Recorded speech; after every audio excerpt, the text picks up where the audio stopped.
Students, in earlier video number 1, I explained the chapter Secularism in detail. Today in this video, I will teach you about secularism in brief.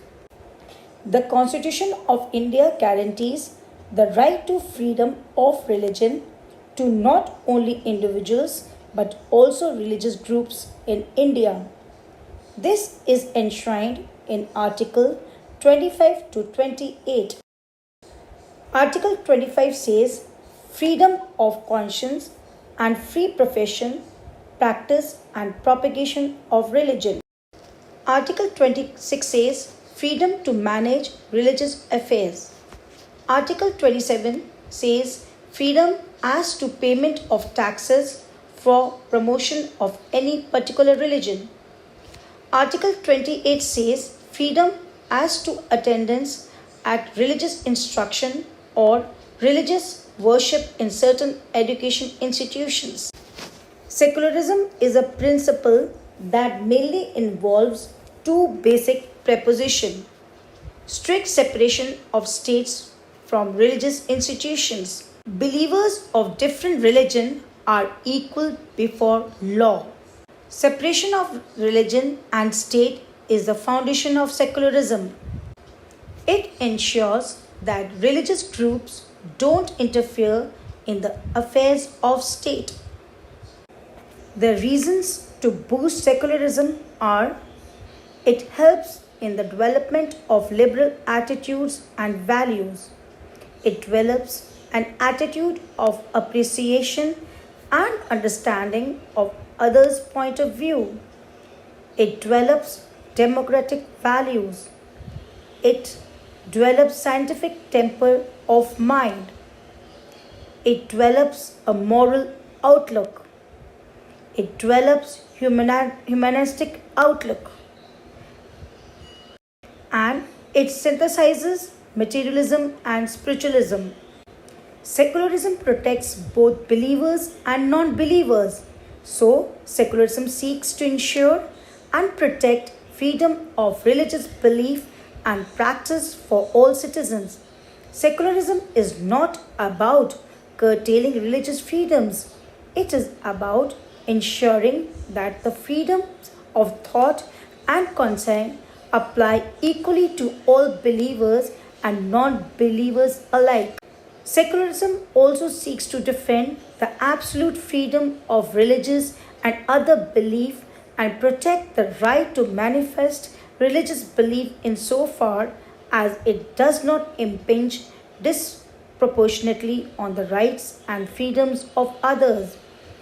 Secularism ensures that the right of individuals to freedom of religion is always balanced by the right to be free from religion. In a secular democracy, all citizens are equal before the law and parliament. Secularism champions human rights above discriminatory religious demands. It upholds equality, laws that protect women, LGBT people, and minorities. Secularism gives equal access to public services. We all share hospitals, schools, the police, and the services of local authorities. It is essential that these public services are secular at the point of use so that no one is disadvantaged or denied access on grounds of religious belief or non-belief. Secularism simply provides a framework for a democratic society. It simply a framework for ensuring equality throughout society, whether it is politics, education, the law, and elsewhere, for believers and non-believers alike. Secularism protects free speech and expression.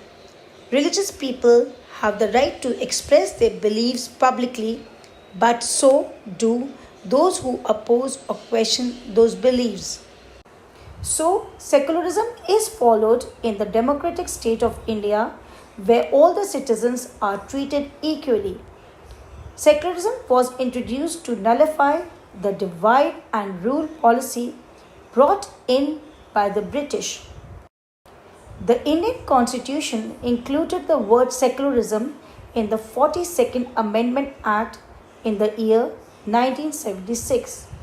So, in India, secularism means that all religions can peacefully coexist without any discrimination. Now, students, it is time to do the exercises. Number A. Choose the correct answer. 1. One of these is not the function of a constitution. A. To define the fundamental nature of the political system of a country. B. To regulate the relationship between the state and its people. Number C. To prevent abuse of power by any of the three organs of the government. Number D. To punish people who break the law. And the answer is D. Number 2. The rule of law ensures that everybody is equal before law. Number B. The country is ruled by efficient political leaders. Number C. The political leaders and government officials remain above law. Number D. No one can protest against the government. And the answer is A. Everybody is equal before law. 3. Expressing disagreement with a law or a decision taken by the government is known as number A. Revolt, B. Anarchy, number C. Dissent, number D. The rule of law. And the answer is C. Dissent. 4. A complete ban on alcohol was imposed in Andhra Pradesh in the year, and the answer is 1995. Number B. Fill in the blanks. Number 1. The Constitution is regarded as the supreme law of the land. Number 2. The Constitution of India came into force on 26 January 1950. Number 3. Our Constitution clearly defines the power and the functions of the three organs of the government. Number 4. Mahatma Gandhi started the Dandi March from the Sabarmati Ashram to Dandi. Now students, let's to see state true or false. Correct the statements that are false. Number 1. The Indian Constitution was ratified by the Constituent Assembly on 26 January 1950. And the answer is false. And how will you correct the statement? Just cut was ratified and write came into force. Means the Indian Constitution came into force by the Constituent Assembly on 26 January 1950. Number 2. The British Constitution is the longest written constitution in the world. False. And the answer is the Indian Constitution is the longest written constitution in the world. Number 3. The Dowry Prohibition Act was passed in 1951. This is false. And the answer is the Dowry Prohibition Act was passed in 1961. Number 4. The Dandi March was undertaken by Gandhi to protest against the salt laws imposed by the British. The answer is true. Number 5. Dubaganta Rusama wanted the Andhra Pradesh government to lower the prices of alcohol. No, this is false. And the answer is Dubaganta Rusama wanted the Andhra Pradesh government to shut down liquor shops.